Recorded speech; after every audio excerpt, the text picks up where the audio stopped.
Hello students, आपके सामने एक क्वेश्चन है। क्वेश्चन में कहा है if the line this intersects this line where A B C are the angles of the triangle A B C then 80 multiply this is equal to. जब आप इसको सॉल्व करोगे तो आपको एक फॉर्मूले की ज़रूरत पड़ेगी जो मैं पहले ही यहाँ पर लिख दे रहा हूँ। आपको पहले से पता भी होना चाहिए। अगर हमारे पास ये ट्रायंगल है और इसके 3 एंगल्स हैं ए बी सी, तो आपको ये पता है कि जो तीनों एंगल्स हैं इनका जो सम होता है वो 180 होता है। तो उस हिसाब से अगर हम sine A plus sine B plus sine C इसका फॉर्मूला देखें तो हमारे पास ये बनता है 4 cos A by 2 cos B by 2 cos C by 2। अब अगर ये फॉर्मूला आपको पहले से पता हुआ नहीं है तो आप इस फॉर्मूले को पहले ड्राइव कर लें खुद। कैसे करेंगे? सिंपल है। पहले इन दोनों के बीच में sine A plus sine B का फॉर्मूला लगा दें जो होता है 2 sine A plus B by 2 cos A plus B by 2 cos A minus B by 2। और फिर ये जो साइन सी है इसको 2 sine C by 2 cos C by 2, इस टाइप से इसको पूरा सॉल्व कर लें। तो पहले अलग से इसको सॉल्व कर लें। ठीक हो गया? एक तो ये फॉर्मूला आपको पता होना चाहिए। दूसरा, sine 2a plus sine 2b plus sine 2c ये होता है 4 sine a sine b sine c। तो ये दो फॉर्मूले आपको पहले से पता होने चाहिए, तभी हम क्वेश्चन में आगे बढ़ पाएंगे। ठीक है, इसका आगे यूज़ होगा तो ध्यान में रखें इसको। अब क्वेश्चन में समझते हैं। क्वेश्चन में कहा है कि ये जो लाइन है इस लाइन को इंटरसेक्ट कर रही है। अगर इस लाइन की इक्वेशन को ढंग से देखें तो ये लाइन जो है एग्जैक्टली दो प्लेन की इक्वेशन से मिलकर बनी है। पहली प्लेन की जो इक्वेशन है वो क्या है, वो मैं लिखता हूं यहां पर। वो है हमारे पास x sine A plus Y sine B plus Z sine C minus 18 equal to 0। और जो दूसरी इक्वेशन है वो है x sine 2a plus Y sine 2b plus Z sine 2c minus 9 equal to 0। ठीक हो गया? तो दो प्लेन की इक्वेशन टुगेदर जो है एक लाइन की इक्वेशन जनरेट करती है। अब ऐसा क्यों है, उसके लिए मैं क्या करता हूँ, सबसे पहले ये जो प्लेन है, प्लेन की इक्वेशन दिख रखी है, इसको डायग्राम, इसके लिए डायग्राम बना देता हूँ। तो ये मैंने प्लेन बना दिया इसके लिए। ऐसा ही एक प्लेन अगर मैं इसके लिए बनाऊँ तो ये मैंने बना दिया। अब आप देखें ये दोनों प्लेन्स इस जगह पर इंटरसेक्ट कर रहे हैं और जिस जगह पर इंटरसेक्ट कर रहे हैं वहाँ पर क्या बन रही है, एक लाइन।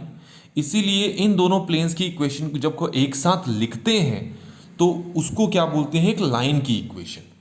तो ये आपको क्लियर हो गया होगा। तो यहाँ तक आपको समझ में आ गया होगा। अब क्वेश्चन में ये लाइन ध्यान में रखना भी के लिए है ना। तो अब क्वेश्चन में आपसे कहा है कि ये जो लाइन दिख रही है, ये जो लाइन है वो इस पॉइंट से पास कर रही है। तो अगर मैं डायग्राम ऐसा बनाकर दिखाऊं, ये रही वो लाइन, ये तो ये लाइन है इस पॉइंट से पास कर रही है, इस लाइन से पास कर रही है, इस लाइन को इंटरसेक्ट कर रही है।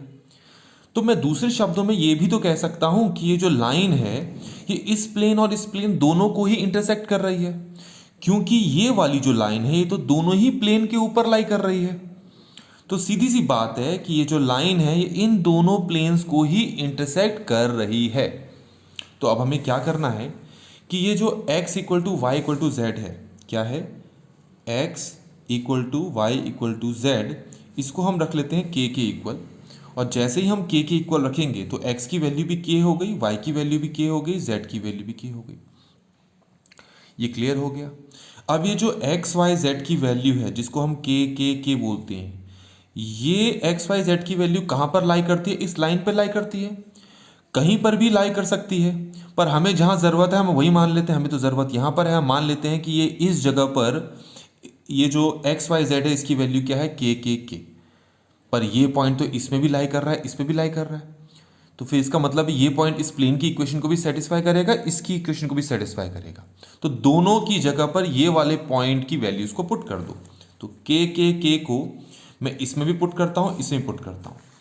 तो इसमें पुट करूँगा तो ये k हो जाएगा, k हो जाएगा, k हो जाएगा।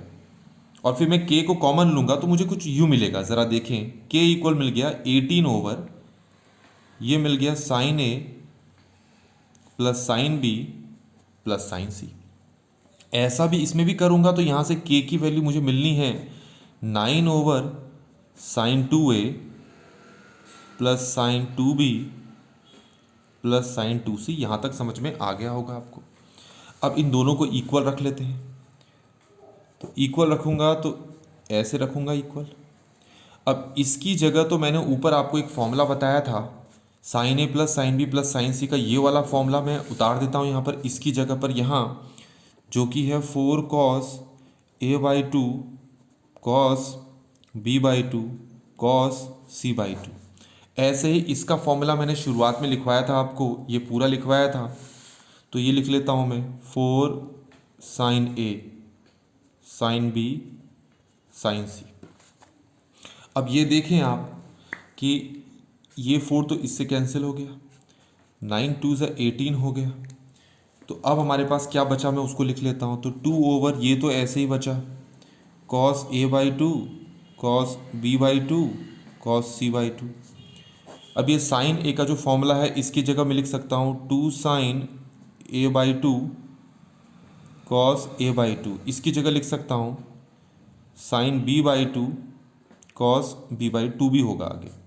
ऐसे ही साइन सी की जगह लिख सकता हूँ 2 sine C by 2 cos C by 2। अब ये cos A by 2 cos C by 2 cancel, cos B by 2 cos नहीं हाँ ये cos B by 2 cancel, cos C by 2 cos C by 2 cancel. अब यहाँ 2 बचा, यहाँ 2 2 2 8 हो गया, ये 8 यहाँ चला गया तो ये 16 हो गया। क्लियर हो गया। और यहाँ हमारे पास बचा sine A by 2 B by 2 sine B by 2 और साइन सी बाई 2।